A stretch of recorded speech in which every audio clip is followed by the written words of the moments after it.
Magic is real. Magic is real. Dragons that are much alive.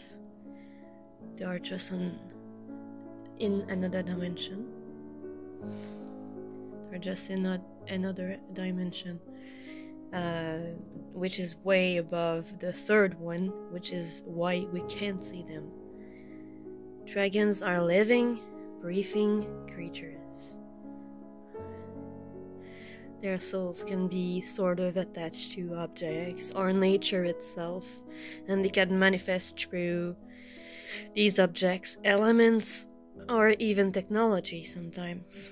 My dragon is an Asian dragon, not the one you see here, but she does has gold in her energy. My dragon is a white one, Asian type. When she was born, she was pure white, golden, and she had wings. But now she shares her astral body with mine. She is my dragon guardian, as I am myself a wolf, an Arubi, which is a being that is a wolf mixed up with some light being creature. It's kind of hard to explain, and I'm going to do another video about that, but it's complicated. So dragons are real, and magic it is too. It is mostly connected to nature and energy itself. Magic is not magic per se. Magic is more like energy that naturally comes from your soul, from the environment. And honestly, the world is not as you see. It's not as this is the third dimension. This is a light. This is not a. it's like, you know, it's not a real light. Life is like that. You see things, you think things are the way they are, but they're not.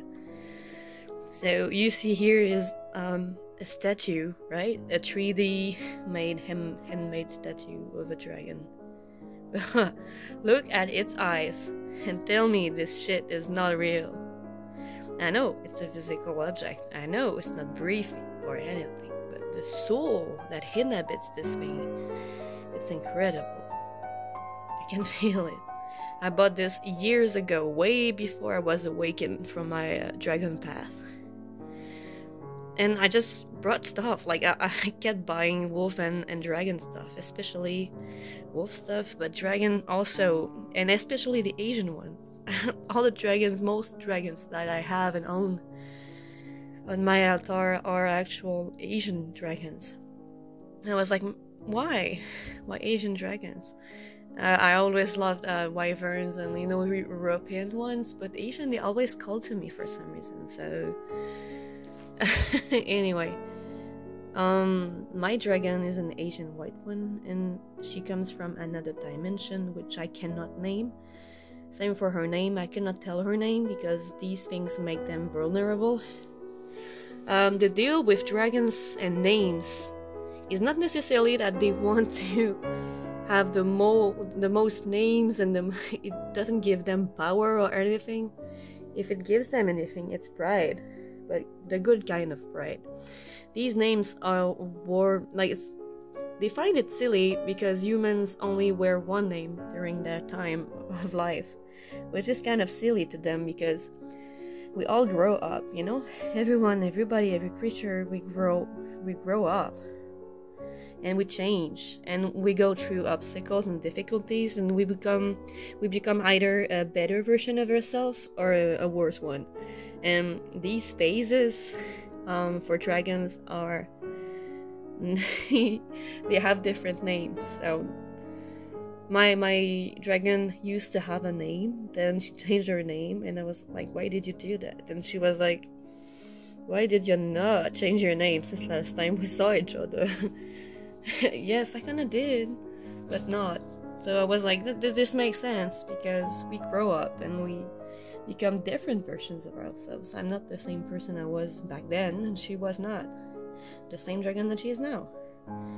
Turns out she's an earth, water, and air dragon. I didn't know it was possible to have more than 2 elements, but who am I to judge? Dragons are incredible.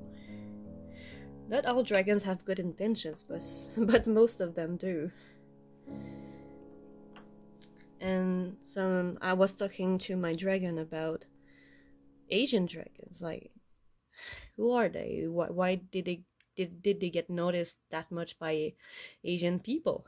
And it was, yeah. And he told me, she told me, sorry, she told me about these dragons that used to work with humans to get more power and stuff. And these dragons were, some of these dragons had good intentions, but humans are corrupted, and it wasn't a good thing for both of them.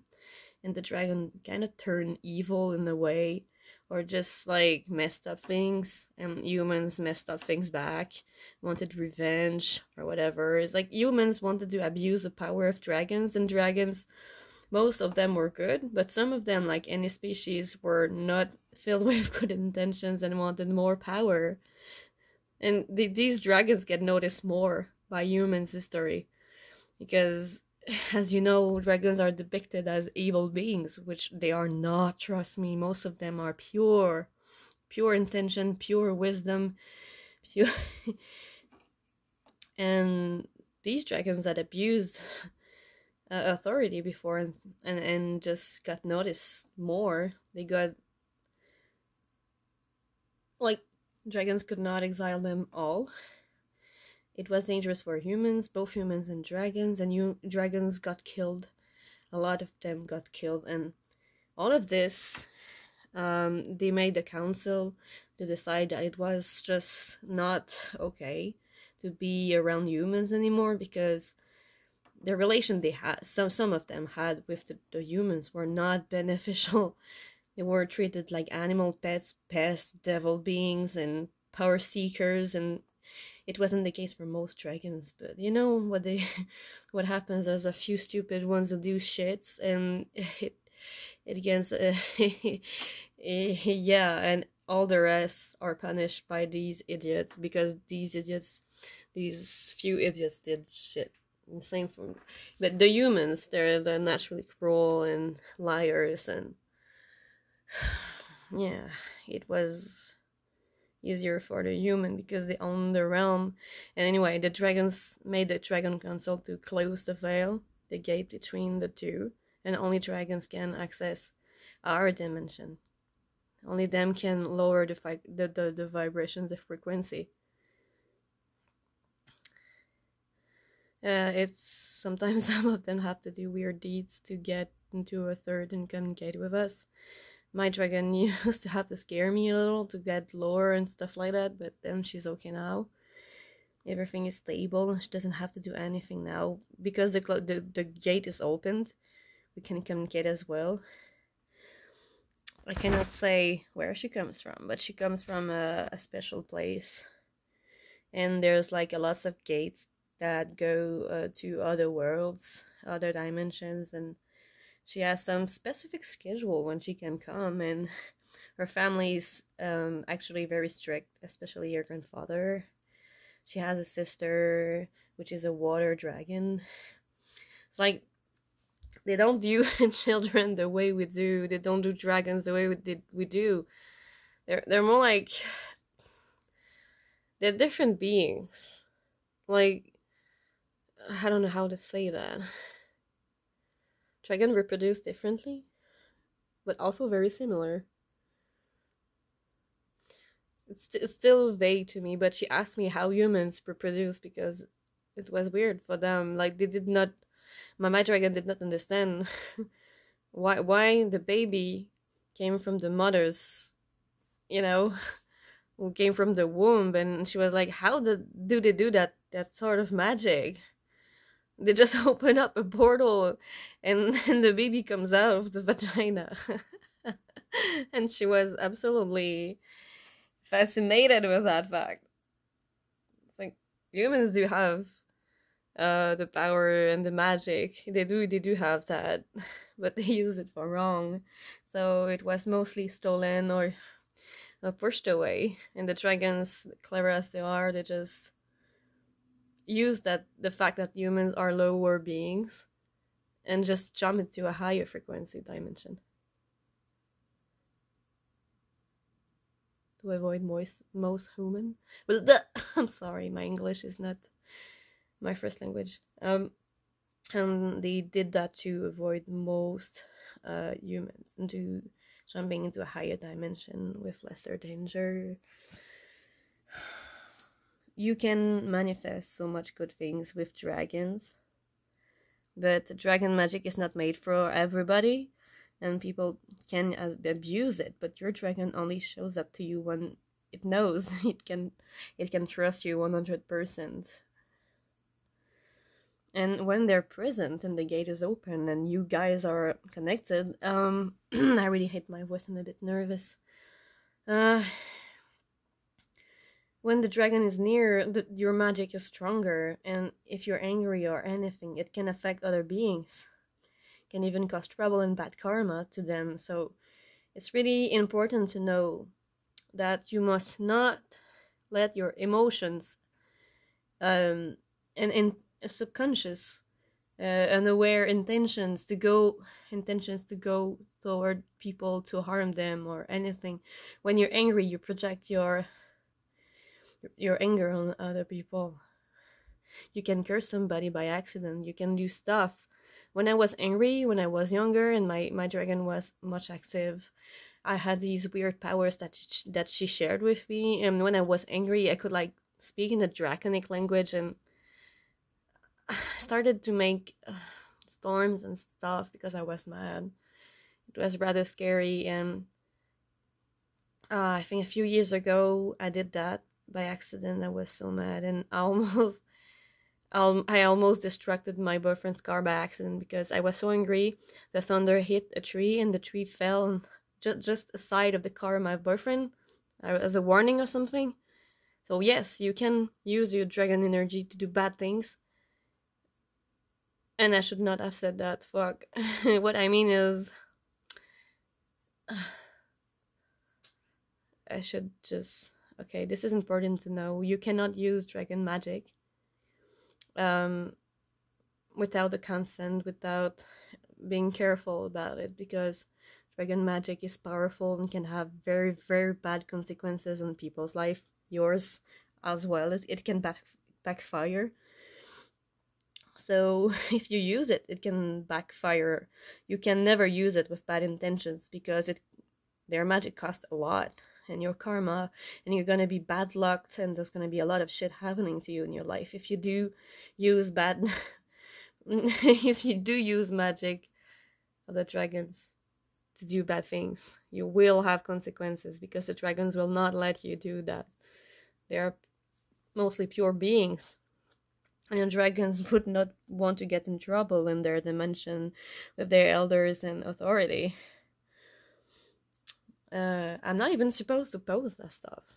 I asked my dragon, and she was, in my world, my grandfather is an elder, and he is very strict, and dragons are very strict on what humans can share and what they can't. And each time I try to share something like that, there's a dragon, angry dragon outside that just rushes the wind against my window or stuff outside. He tell me that he doesn't want me to post this stuff, but some of this stuff has to be posted because we need to help and target the people who need to hear this. There are some dragon witches outside here that you might be one of these dragon guardians, and if you found this video, I'm pretty sure it was meant for you, because it is not tag or anything, and I don't know, the universe just has its way to find the people that need to hear the things they hear. Yep. So if you found this video, you know, magic is real, dragon's magic is real, you can have mysterious powers and manifestation, and yes, your dragon can manifest physically, like at least into a vision. They can use elements, technology and stuff to reach you physically. They can do all kind of crazy cool shit, okay, and I swear to God they're real. And they're breathing and living in their dimension, but here, in the third one, they can only project their huge astral body. But it is so powerful, even in the third, like, it's powerful. Like, it can flip stuff, it can do stuff, it can do crazy magic shit. It can affect the weather, the objects. And you can even see dragon clouds shaped in, like clouds shaped like dragons. You can also see dragons in the sky. Some of them actually slip the gates or find a way to reach our dimensional frequency. And most of them can, I'm pretty sure. So if a dragon wants to show itself to you, it will. But in time, that is something. Dragons take a lot of time to trust a person, even if they know them. They want to make sure, like 1000%, that the person has good intention. And they're smart enough to know that even if they know somebody, that person can change. That caused problem in the past. Because some dragon trusted people too much and it got out of hand. They started to defend and protect the person, even if they knew the person was doing something wrong. And, it caused trouble. So yeah, a dragon will not approach and trust you 1000%, even if it's yours and what was with you in past life and all your past lives and this one. Because all of incarnations are different, and we can become bad or good people. We change with time, That's why dragons keep changing names and collecting them as trophies of pride of, oh, I did that deed, I'm very proud of it, I went through that shit and I survived. So here it is. Have a wonderful evening. You can ask the question below. I will answer in the commentaries.